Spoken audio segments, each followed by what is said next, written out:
Place à présent à l'invité du grand journal Média Morning Burkina. Le Burkina Faso a un nouveau gouvernement formé 2 jours après sa dissolution. Le capitaine Ibrahim Traoré a nommé dimanche, sur proposition du Premier ministre, un nouveau gouvernement 2 jours après l'avoir dissous, selon un décret lu à la télévision d'État. Pour en parler, nous joignons à Ouagadougou le journaliste Charles Bako. Bonjour Charles Bako et merci d'avoir accepté notre invitation.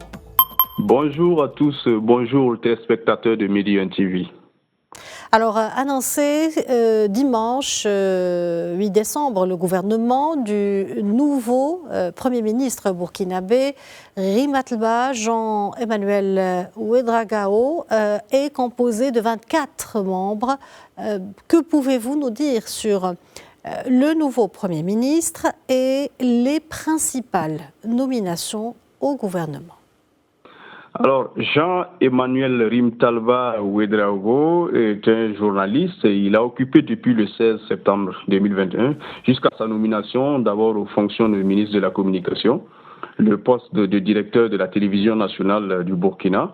Il était avant ce poste le rédacteur en chef de la télévision du Burkina de 2016 à 2021, où il était journaliste, reporter et présentateur du journal télévisé depuis 2007.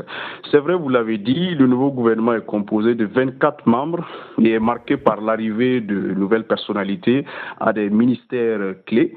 Il s'agit donc du ministre Nandi Somé qui quitte le ministère de l'action humanitaire et qui est remplacé par le commandant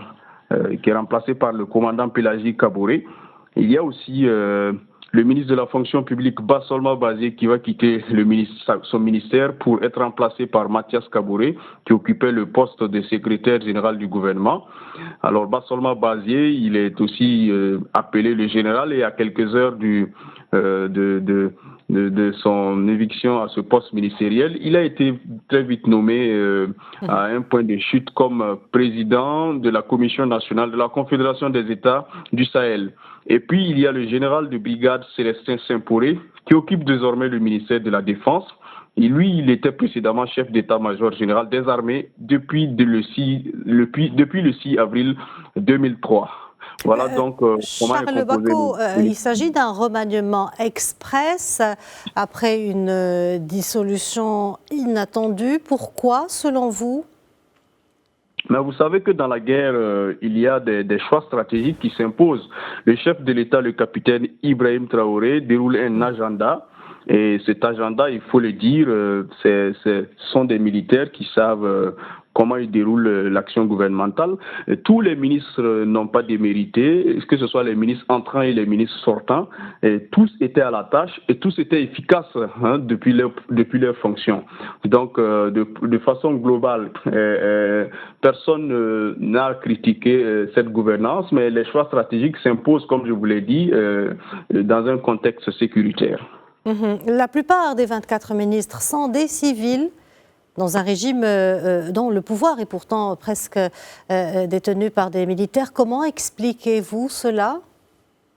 Oui, mais c'est normal que le chef de l'État puisse faire en fait ce mélange civilo-militaire parce que pour un État, c'est tout à fait cohérent qu'il y ait des civils qui apportent leur contribution, même si dans l'armée, il y a des postes clés qui sont destinés aux forces de défense et de sécurité. C'est tout à fait normal. Un ministère comme le ministère de l'action humanitaire, c'est bien quand même de comprendre ce qui se passe et qu'un militaire puisse le gérer. Dans ce contexte surtout, il n'y a pas de doute à confirmer que cela puisse aller.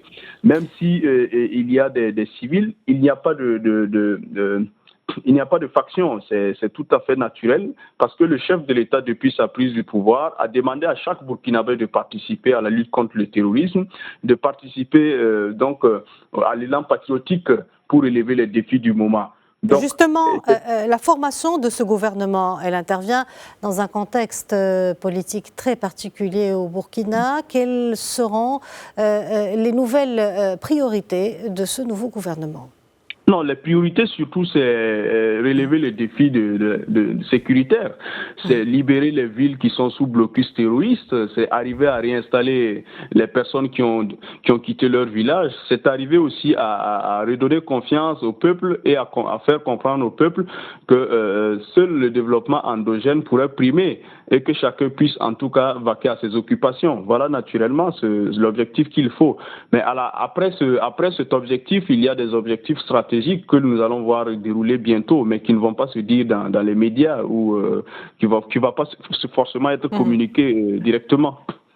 Ce remaniement ministériel au Burkina Faso serait-il un signe qu'Ibrahim Traoré se prépare à un renforcement de l'alliance des États du Sahel formée avec le Mali et le Niger, trois pays qui ont quitté la communauté économique des États de l'Afrique de l'Ouest? Oui, c'était déjà perceptible puisque depuis que la Confédération des États du Sahel est mise en place, le chef de l'État et les autres pays, le Mali, le Niger, se sont engagés ensemble à relever les défis communs. Donc, ce n'est pas ce remaniement ministériel qui va forcément l'acter. Ça a été déjà acté. Donc, c'est une feuille de route qui se déroule naturellement. Donc, il n'y a pas de position qui puisse l'expliquer. Le gouvernement, en nommant donc des civils comme des militaires, à ce choix stratégique, à ces périodes-là, permet aussi de renforcer d'une manière ou d'une autre ou de passer à d'autres étapes. Monsieur Charles Bako, je vous remercie d'avoir répondu à nos questions. Merci pour cet éclairage. Je rappelle que vous êtes journaliste. Merci à vous. Merci beaucoup. Merci, à bientôt.